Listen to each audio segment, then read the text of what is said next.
were called a weather station, and small boys would go out there in the lunch break. Um, odd people they were. Pockets full of pens. They had more pens in their pockets than W.H. Smith's. and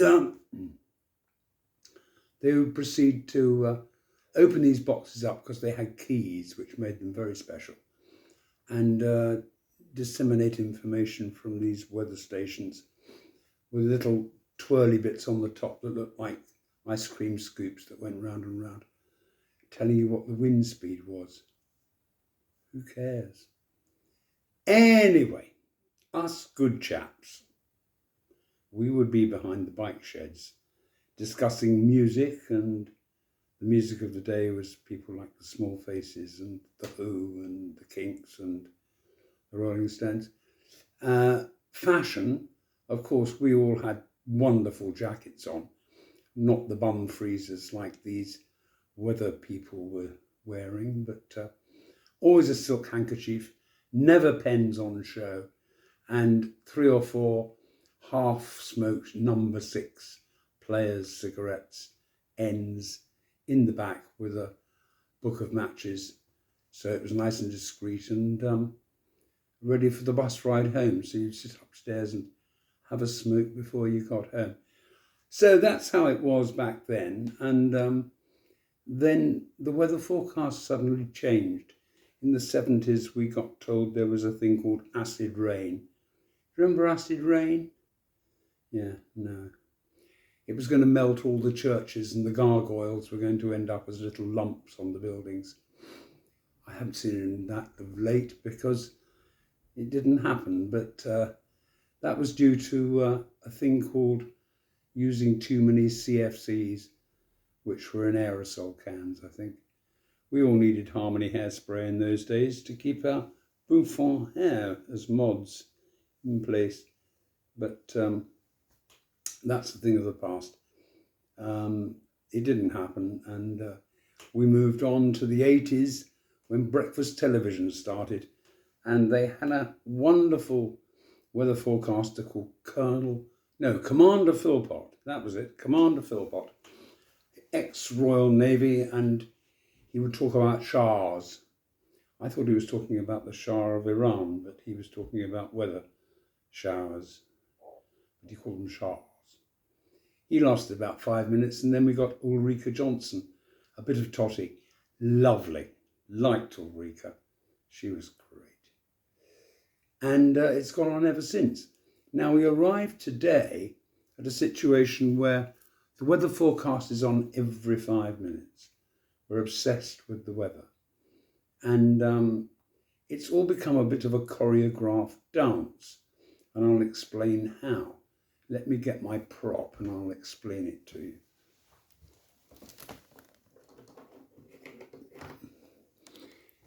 It starts out with a rather attractive young lady saying she's holding a little thing that she does a soft shoe shuttle with, like a black box. And she says, well, the weather today was lovely.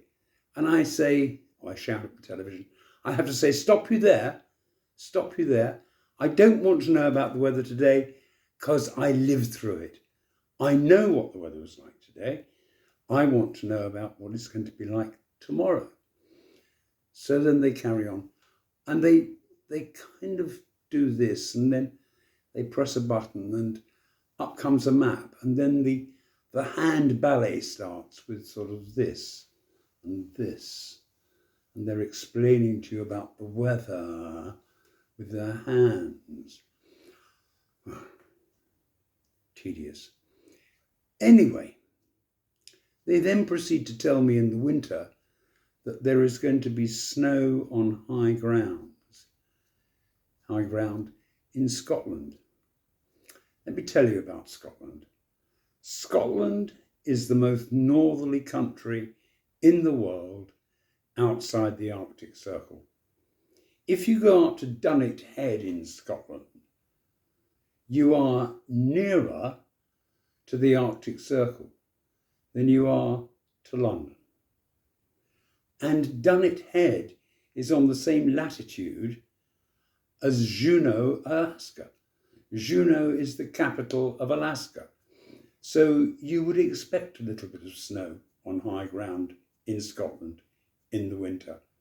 It doesn't need an orange warning triangle. It kind of goes with the territory. But there we are, snow on high ground. Well, that's really useful if you live in London, isn't it? I don't think so. In the summer, of course, all temperatures are quoted in terms of degrees Celsius and the difference between us and Barcelona.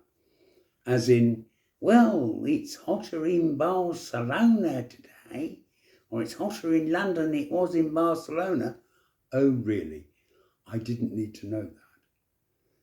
Anyway, the weather forecast then finishes with, if it's raining, there's a risk of rain. Used to be a chance of rain. It's now called a risk of rain. Well, there's going to be a risk of rain, and you better watch out for the spray on the roads if you're driving. Well, if I'm driving, I'm going to see the spray on the roads, aren't I?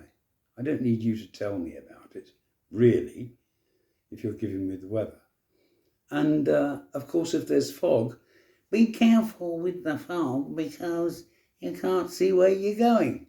I know that. What I do is I put either Rock the Casbah by The Clash or Ride of the Valkyries by Wagner very loud on my radio and drive at high speed into the fog. Come on, baby. No, it's nonsense, isn't it? So that's the weather forecast. I really don't want to hear the weather forecast every 5 minutes. I get it on my phone as well. For goodness sake, why? What's the attraction? I do not understand it. Hey ho, there we go. Right, well that's me. I live up in the Alps, which is lovely, in a little place called Schloss Adler, with my girlfriend, the aging supermodel Bianca Contessa di Chianti. She drinks a little. That's okay. So I call it Schloss Adler. Anyway, there's a picture of it on the YouTube channel, and you can see where I live. And do subscribe. And also there's a description of where I got my badge from, and you can look at that as well. I'll tell you more tomorrow. I'm going to be talking to you tomorrow about antique shows on the television. Oh dear, and I've got some very sad news for you about that. I'll talk to you tomorrow. Bye-bye. Siegfried, you can turn it off now. Siegfried, wake up!